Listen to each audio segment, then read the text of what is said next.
This is 10 Questions. We're here with Dr. Randy Pausch. Thank you, Dr. Pausch, for spending the time with us today. My pleasure.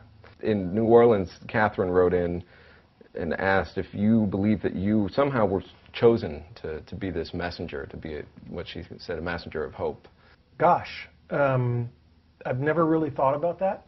To me it's, I attribute it to bad luck and nothing else. Certainly, if I had the choice, I'd give it all back if I could give the cancer back with it. And I'm glad I'm, making the best of a bad situation, but I'd certainly rather not have been in the bad situation to start with. From Tokyo, a reader wanted to know if there's a kind of music or a type of music that you've sort of turned to for comfort. They were looking for specific songs. What's on your iPod? Well, my kids and I love to listen to Sgt. Pepper. And certainly when you're going through chemotherapy, you can't listen to the theme from Rocky too many times. Muhammad in Saudi Arabia wanted to say that Einstein once said, it's a miracle that curiosity survives formal education. And what would you say to that? That reminds me of Mark Twain, don't let your schooling get in the way of your education.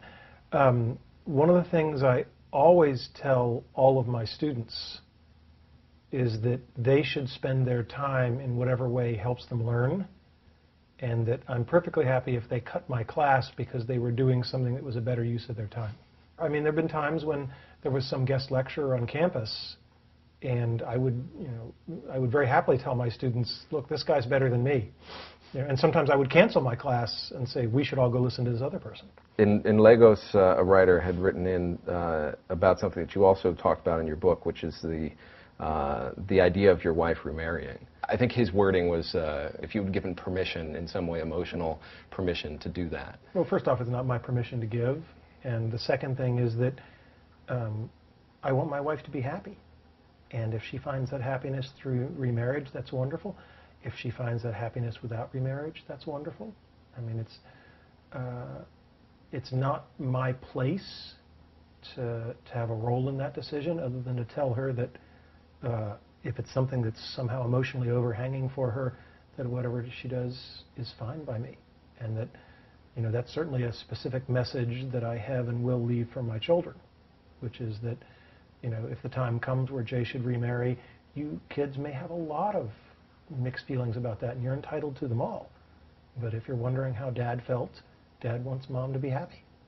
What hopes do you have for your children? I'm a college professor. I see the train wrecks that arrive in my office when a child has desperately been trying to fulfill the dreams that their parents wanted for them.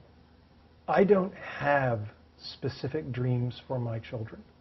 I have a tremendous hope that they will have dreams, that they will work hard, that they will chase them, and they will try to do something worthwhile with their lives. But I personally believe that the worst thing you can do for your children is say, my dream for you is to do X. Because boy, if you aren't lucky enough to pick what would have been their natural inclination, desire, you've just set up a situation of tremendous tension that may not work out well. Someone who's facing brain cancer, and he says he wanted to be an artist but ended up in IT, has, by his account, 3 or so months to live. And his basic question was, what the hell do I do? Everybody's situation is unique. From his description, I'd bet on art school. Your father is really he's a big character in the book in a lot of ways. And the things you say about him are pretty remarkable. I was wondering if you could just tell me, what your takeaway from him is, and what you've tried to emulate from him.